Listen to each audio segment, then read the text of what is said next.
Hi, I'm Candace Hunter from the Practical Herbalist. Today I'm talking a little bit about making herbal oils.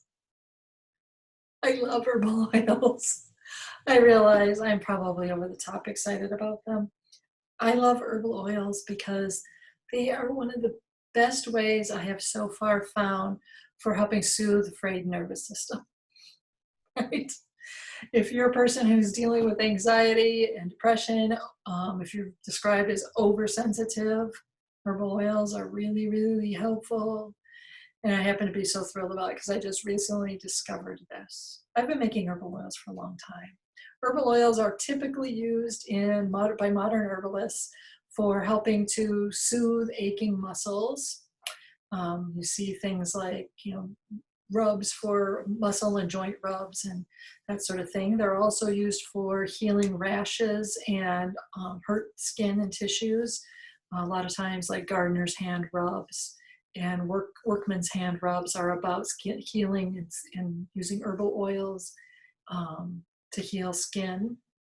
They can be used in uh, like what am I trying to say? The flu and cold, where it's the eucalyptus, like the vapor rub types of salves and balms, are made with herbal oils that are infused with a variety of plants that are good for opening the respiratory system. Herbal oils are also used as cooking. You know, I'm sure you've heard of like rosemary oils. You've seen that, especially at the holiday season. They're often packaged in fancy bottles, and they've got a sprig of some sort of herb in them or a set of herbs, and they taste really good. Or truffle oil, it's another one, infused with mushrooms, truffles specifically, as well. So anyway, there's herbal oils have been used for a lot of these things, for a long time. They're well known in herbal practice, and they're really, really convenient to have at home. You can use pretty much any oil you want for making an herbal oil. My personal preferences are olive oil, grapeseed, and occasionally sesame oil.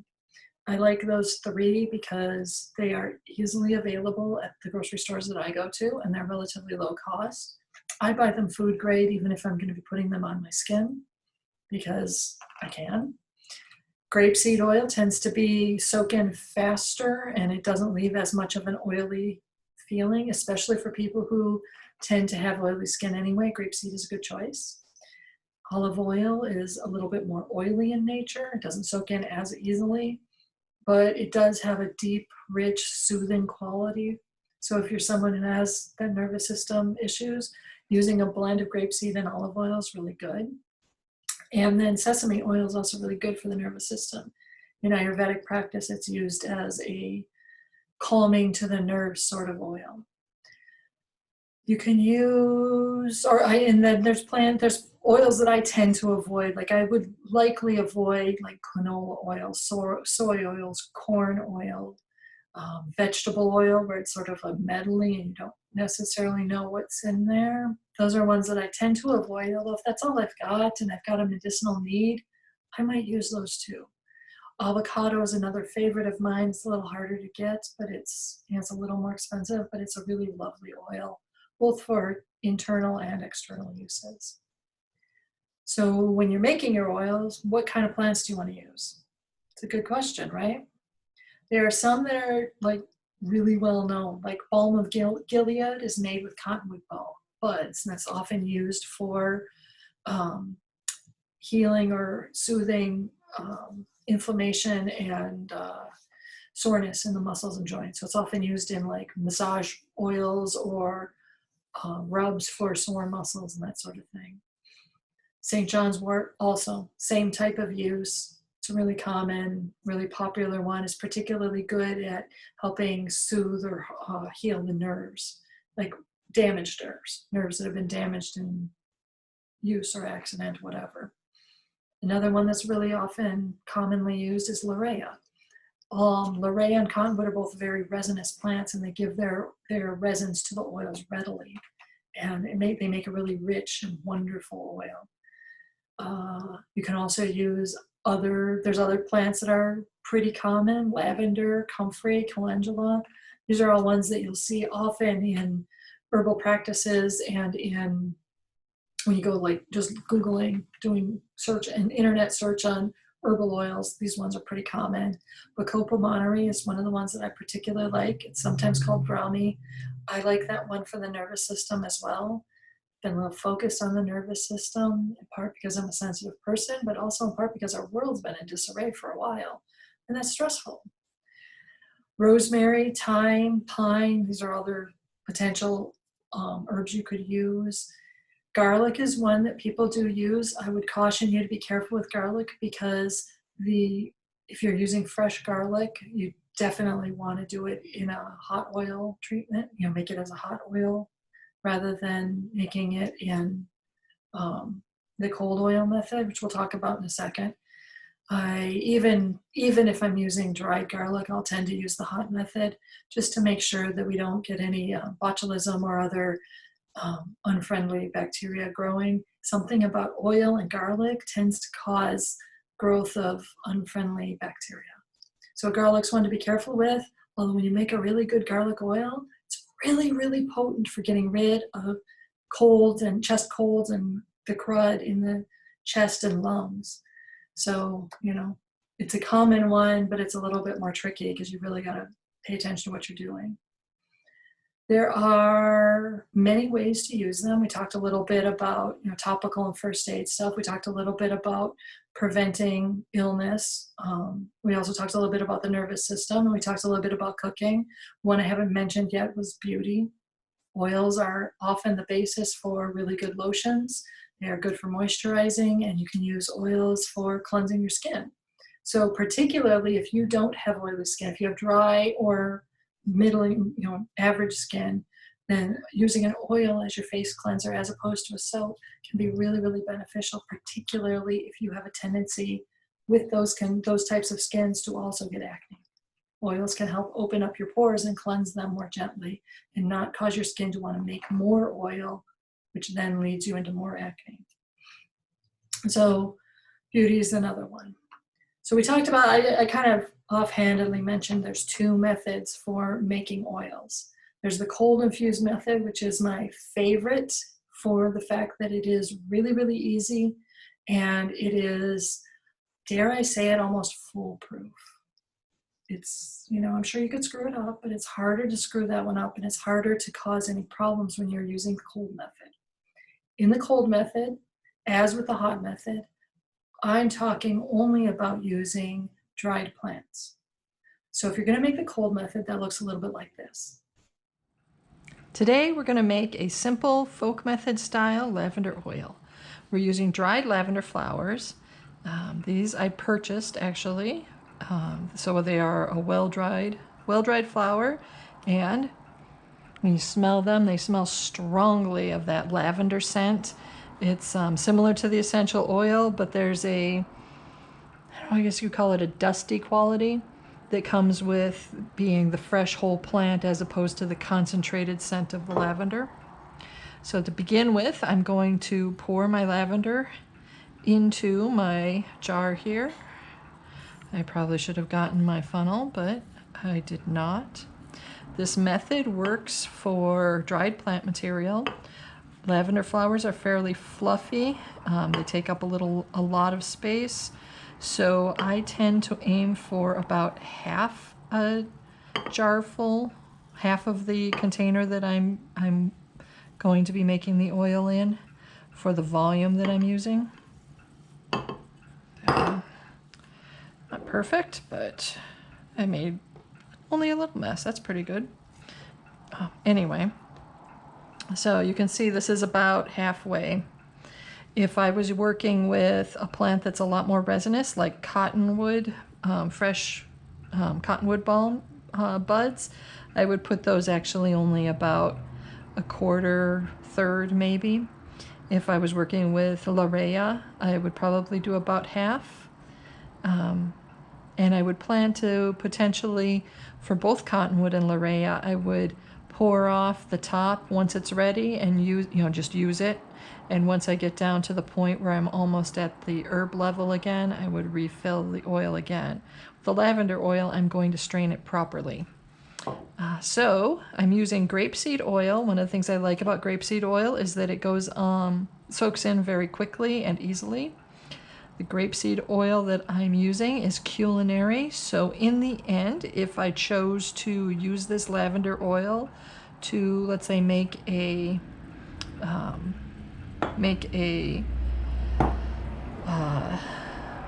salad dressing or something like that, it would be perfectly safe. I'm going to use the back side of my spatula to just give it a little stir to make sure there are no bubbles in there. It's particularly helpful when you're using a plant material that's very big and tends to hold the water, the air in more easily. The lavender flowers let it go, didn't hold bubbles. And then I'll top it off. Some herbalists like to fill it all the way up to the very brim to avoid oxidation. This area here at the top is going to have air, oxygen touching it through the months or through the weeks or whatever, however long it stands. And that can potentially cause a degradation of the oil's quality. I haven't personally found that to happen very often, so I fill it up to close to the top, but not all the way to the top. Don't like to make a mess when I'm shaking it, and I have been known to shake it and have it come out if I've got it filled all the way to the top. So I leave a little bit of space, but you want to be pretty close. So we're going to close this, tighten the seal, and then I'm going to set this out, and we will shake this daily for 2 weeks. I'll aim for getting at least 2 weeks worth of daily shaking, and then I will continue to let it stand for probably at least another 2 weeks. It's good to let your herbal oil stand typically around a month to 2 months. All right, so you saw how the lavender is simple. You put the lavender in, you dump the oil on there, you're gonna let it stand. That's the key for a cold infusion oil, is to just let it stand. I let it stand for, I don't know. I mean, there have been times where I've let it stand for months on end. So you can let it stand for quite a long while using the cold method, assuming you're working with dried plants. Now, if you're not working with the cold method and you want to work with the hot method, some oils do really well that way. And if you want to get it done fast, like for instance, when I ran out of my Bacopa sesame oil a couple of weeks ago, I should have gotten a second one started and I just didn't, and then I forgot, and then I realized I'm about ready to make my nightly oil blend and I don't have my Bacopa oil. I decided to make that using the hot method, and that looks like this. Today I wanted to show you the quick and easy folk method for making a heat-infused herbal oil. I am going to use my mini crock pot. You can do this on the stovetop or you can do this in the oven. If you're doing it on the stovetop, you're going to use a pot and you're going to keep your heat on the lowest possible setting. And if you're doing it in the oven, you're going to use like a glass casserole dish, and you'll also keep it on a very low setting. What we're aiming for is something that is less than 100, it's like between 120 and 140 degrees Fahrenheit. And I can't remember offhand what the Celsius or centigrade for that is, but it's a very low heat, like the type of heat you would use for making yogurt. So today we're using Bacopa monterey, which is sometimes called Brahmi. In Ayurveda, Bacopa is used for calming the nervous system, helping one to relax, and helping to soothe frayed nerves. It's also good for calming down people who have a nervous disposition, so they're always, moving, that person that has the constant tapping of the leg and that sort of thing. So to do this is approximately a cup or 250 milliliters by volume of Bacopa. And the important part really is that we're filling up about roughly halfway in my pot here. And then we're going to use sesame oil, which in Ayurvedic practice is also calming and soothing to the nervous system. It's also nourishing to the nervous system. So we will just pour it on. And the important part here is that we are going to give it, you notice right over there, the bubbles are forming. The bubbles are coming up and out. We want to get all the bubbles and all the air out. So before we do that, I'm going to get all that in there. Set my jar down. And then I'm going to use this spatula, but you can also use like a chopstick or a spoon, whatever works for you. And just give it a little stir to help ease out any further bubbles that might be in there. Now, because I'm using the little crock pot, I can let this go. My little crock pot, I've monitored this in the past for temperature, and I know it will stay low so that it does not cook the herbs, but instead just heats them. What we're looking for, again, is a long, low heat.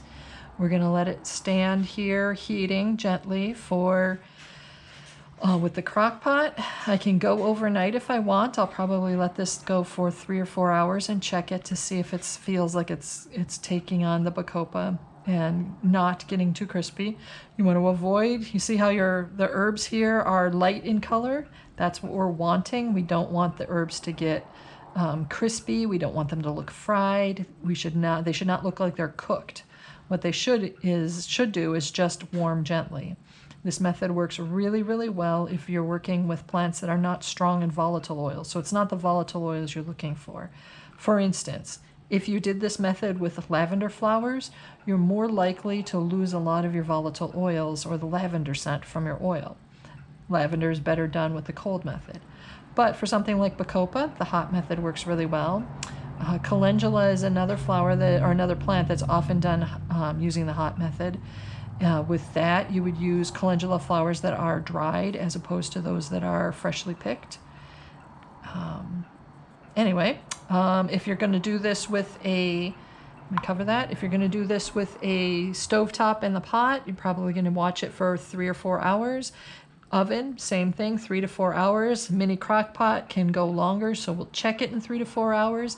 Oftentimes the mini crock pot I found is a little bit lower temperature than the stove or the oven are able to get. So I will check it and I might let it go for another 3 or 4 hours, so a total of 8, maybe 12 hours, depending. And then we'll strain it. I wanted to show you guys, I've strained off the bacopa oil, or the bacopa out of the oil, and I wanted you to see what it looks like when it's done. And the particles are just right on the edge of cooking too much, or starting to actually cook. So you can see how some of the particles are pretty dark. See, hopefully you can see that. Some of the particles got a little bit dark. We were right on the edge. There's not that many that are dark enough that I'm worried about it. Like right here, right in there. What you want is to find very few, if any, blackened particles. The blackened the blackened color, like you can see some right on the edge of my finger there. The blackened ones are fried a little bit. This was just at the beginning. It was just starting to sizzle when I turned it off. I let it go for about 4 hours, which is usually what my mini crock does, is about 4 hours before it overheats. And there you go. That's what it should look like. That's a pretty decently done heated oil.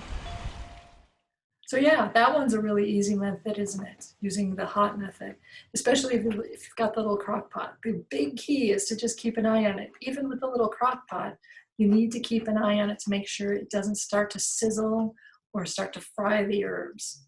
My little mini crock pot usually gives me about 3 to 4 hours before the heat gathers enough to the point where it's really sizzling. It'll get up to the point where it's doing its job. And so I just keep checking it, keep coming back and checking it. And with that one, it took about 4 hours, and then it was time to just unplug it and let it cool down overnight. And that works out really, really well. Occasionally, I will cool it down and just dump the whole lot into like a quart jar or another jar and just let it stand. And then that, I don't know for sure if that gives me a lot of extra, but it does sometimes mean less work straining the oil immediately. Straining the oils is pretty much a lot like straining a vinegar or a tincture or a long infusion, except it's kind of messy. There are some ways to avoid the messiness, and there is one tip I've got that's really about making sure that you don't ruin the materials you use for straining your tinctures and your vinegars. So here you go. Today I'm going to show you how to strain an oil. This is a yarrow oil that I made. I began it as a heat infused oil. I let it stand in the little mini crock pot for only about 3 hours, and then I transferred it into this jar, and I've let it stand for about 2 weeks to finish its infusing. The question of why I did that was it was an experiment to see if I liked the results better than immediately straining it. And it smells quite nice, actually. It smells of yarrow and grapeseed, which was the oil that I used. So you're straining it. I picked up this tip from Christina Sanchez. I'm sure it's probably one that many people have done, but I'm going to credit Christina for telling me about using t-shirts, old t-shirts for straining your oils. I used to use my straining bag, but then it was really hard to clean the oil out of the straining bag because I used that same bag for vinegars and for other types of herbal preparations. So having t-shirts, a few t-shirts devoted to straining has been really helpful. Underneath the straining t-shirt, I've got the fine mesh strainer and then a glass container to catch the oil. It takes a while, and I'm going to pour all of this on here, and then we'll let that go in. Get all that goodness in there. And then I'm going to let this stand, and I'll come back in about 10 minutes and I will show you how to squeeze it out and finish it off. All right, it's been about 10 minutes, and as you can see, a lot of the oil has already drained through, which is exactly what we wanted.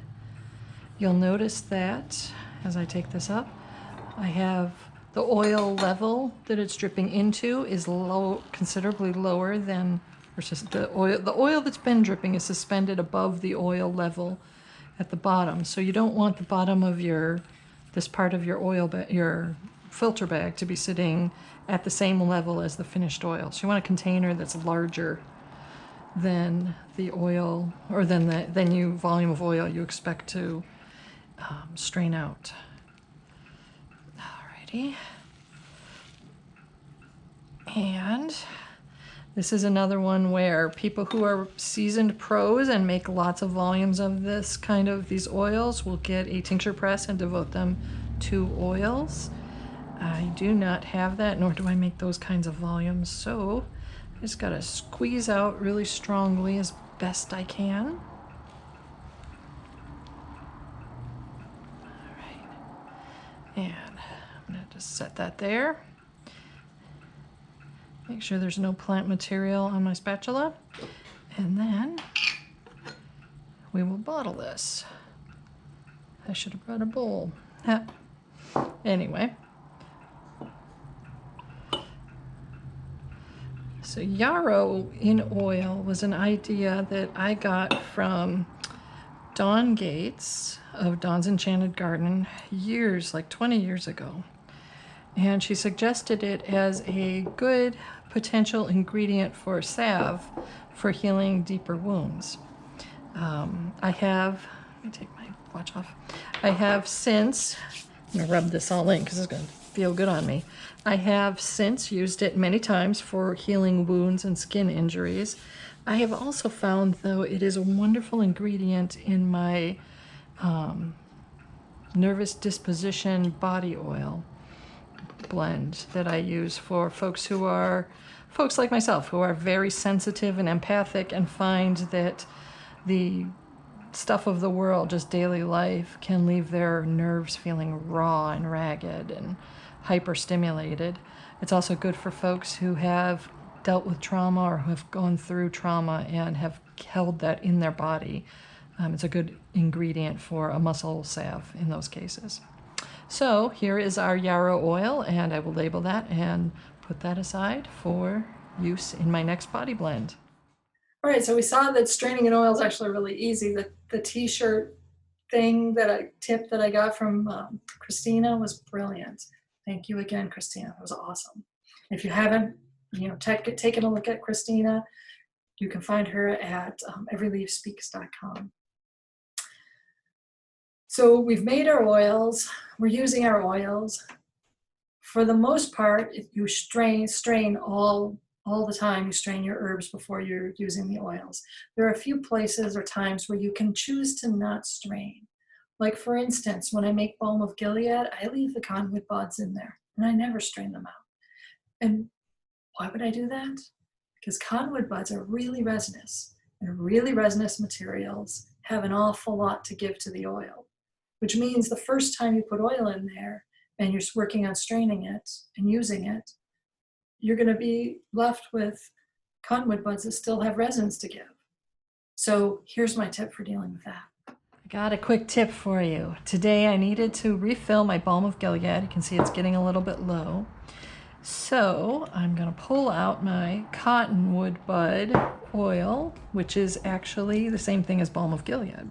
Balm of Gilead is made from cottonwood or poplar plants, and it is a very resinous plant. In fact, you can maybe see some of the resins catching there. One of the neat things about working with this plant, since it's so resinous,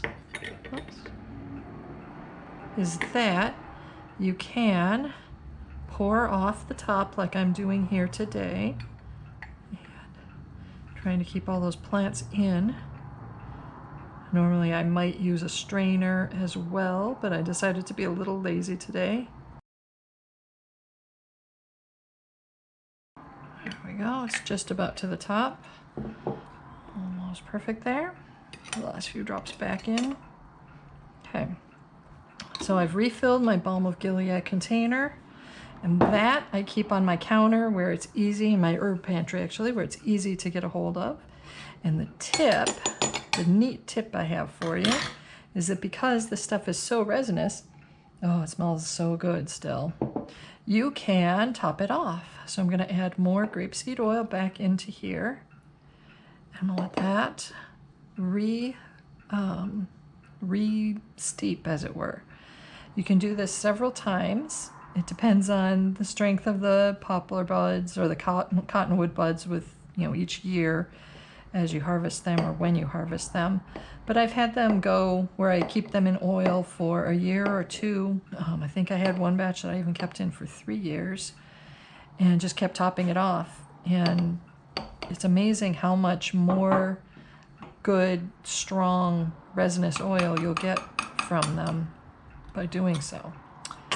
So this works with resinous plants like cottonwood. It also works with desert plants like Yerba Santa and Larea. It works with plants that are pure resins like a pine resin, or myrrh is another good one. If it's a resinous plant and you know that resins are the primary reason you're doing this, or you're making the oil, or you just know there's a lot of them in there, then you can top off and let it stand again, and that will make your harvest of the cottonwood buds or whatever your plant material was go that much further. See, it's really easy. You just keep refilling it, and you'll notice the change as the cottonwood buds get closer to having given up all of their resins. And once they do, then strain off, use up the rest of what's there, strain it off, compost them, and then get a new set of fresh cottonwood buds. And that works for other oils as well: Larea, Yerba Santa, myrrh, a lot of the pines, or especially anything that is a resin like pine resin. That works really well. And I'm trying to think if there's another one. There's not another common one that I'm thinking of. But yeah, if it's a really highly resinous plant, that method that tip will work really well. So we've talked a lot about how to make your oils. I've got one tip for you on how to use your oils. That's this. I wanted to show you one of the ways that I like to use all these wonderful herbal oils that I've made. It is every day, every evening or night, I put on a body oil to help soothe my nervous system. And this is some of the oils that I typically use. This container that I'm going to put it in is an 8-ounce container. So 8 ounces is approximately 250 milliliters. And I like the the dandelion flower in grapeseed oil in part. And I've been using this through the summer because it's been a particularly challenging few months, and I know my liver has had an awful lot of extra work. Dandelion flower is helpful on an energetic level, it's helpful for detoxing and moving energies, and it helps to support the liver. So that one's sort of my semi-spiritual woo-woo oil. the amla oil, amala. I always say that wrong. It's an Ayurvedic fruit, dried fruit that's used in one of the 3 ingredients in Triphala. It's a very cooling oil. So for the summer times, this is the tail end of summer and I'm still experiencing a few, hot days and that sort of thing. It's nice to have a cooling oil as part of the blend. So I'll pour in a bit of that. I'm using somewhere in the neighborhood of, for each of these 4, roughly equal parts. So we got the amla. All right. I have a little bit of St. John's wort oil. This one is one that I made, and it smells nice. That one I add in part for helping my muscles relax and repair and all of that, but also in part because I've found for myself at least, St. John's wort helps me keep a sunny attitude even when I'm feeling, weighed down. And then I have a desert oil that I made using grapeseed oil, and I added creosote, yerba santa, yerba manza rather, desert dandelion, and I think that was it. And I got all the desert herbs that I got were from Christina Sanchez of Every Leaf Speaks. And it was my idea to it was the idea I had to use those herbs in this desert oil so that I can help my body recover from the heat of summer, but also help myself. In our area, we have a drought in the summer during the hot months. So the desert oil was developed in part to help my body and my system manage the drought aspect, because my system wants to go into like over moisturizing. So I get a lot of mucus and that sort of thing starting to flow. It's very unpleasant. So the desert oil has actually made a really positive difference. And then the last one I have is Balm of Gilead, which I made using grapeseed oil and local cottonwood blooms. And you don't need a ton of Balm of Gilead. It's partly to help manage the waters of the body, because that's what cottonwood does. It's partly to help the musculoskeletal system relax and to soothe tense muscles. And it's partly because I just love the scent. It's very refreshing. It reminds me of the spring and the late winter, early spring, and the beginning of the running of the rivers. And it's a soothing oil for me. So I should have gotten a funnel and I didn't. You get to see if I manage to pour wisely and well, or if I spill it everywhere. That's impressive. I'm managing to pour without spilling. I shouldn't say anything though, then it'll probably spill if I say something, right? So I fill up my jar. I prefer to keep my oils in a brown jar if I'm going to keep them on the counter, for sure. The dandelion oil that you saw in the canning jar, I have been keeping that in the refrigerator because it was not in a brown jar, but also because I needed it to last longer. These ones that sit on the counter get used frequently in various blends and for various uses. So this jar will sit in a little bowl, because that way if I spill oil, it doesn't get all over my dresser. It'll stand in a little bowl on my dresser, and I use it every night. I cover my arms and my legs with just a light self-massage for those areas. And what I have found is that it has helped me improve my sleep, and it has helped my nervous system calm down, even in the middle of very stressful times. So that is one really good way to use the many wonderful herbal oils that you've made. There are tons of other ideas out there. You can check out the Practical Herbalist website, search on oils to get some ideas and some recipes. I would also really highly recommend taking a look at Cammie McBride's Herbal Oils course, and also taking a look at the Herbal Kitchen. She has a chapter in there on making and using herbal oils, and she's got some really good creative ideas. It'll be a great jumping off point and get you started on your journey with herbal oils. So making an oil blend for yourself is really easy, and that's the one that I use every night. I put that on my arms and my legs before I go to bed. And I usually put on, like a shirt or a pair of pants to make sure I'm not getting a lot of oil in my bed sheets. But it soaks in really fast, and that is one really good way to nourish your nervous system. Particularly, it's helpful if you have a frayed nervous system you're prone to anxiety, if you have a tendency to be very sensitive, or if you live in an environment where there's a lot of stimulation, whatever that may look like. So that herbal oil blend works great for me. And I kind of make it new based on what oils I have every time I'm making it. Um, if you're looking for more ideas of using herbal oils that are really good, I highly recommend taking a look at The Herbal Kitchen by Cami McBride. Hi, I'm Candace Hunter from the Practical Herbalist. One of the books that I referenced as I was talking with the Herbal Nerd Society about making herbal oils was The Herbal Kitchen by Cami McBride. I really love this book because she's got a wide selection of good herbs and really good ways to use them in your everyday life. Many, if not all, of the herbs that she mentions are ones that are easily available through our grocery stores, through, just our gardens. A lot of these, like cayenne and celery seed and black pepper, are easy to get, easy to come by. You don't have to go to a fancy herbal shop to get them, although you can get really good ones at fancy herbal shops too. Good versions of these. Oh, I don't like the way I stir that. Hi, I'm Candace Hunter of the Practical Herbalist. This month, when I was working with the Herbal Nerd Society on making herbal oils, one of the books I referenced was The Herbal Kitchen by Cami McBride.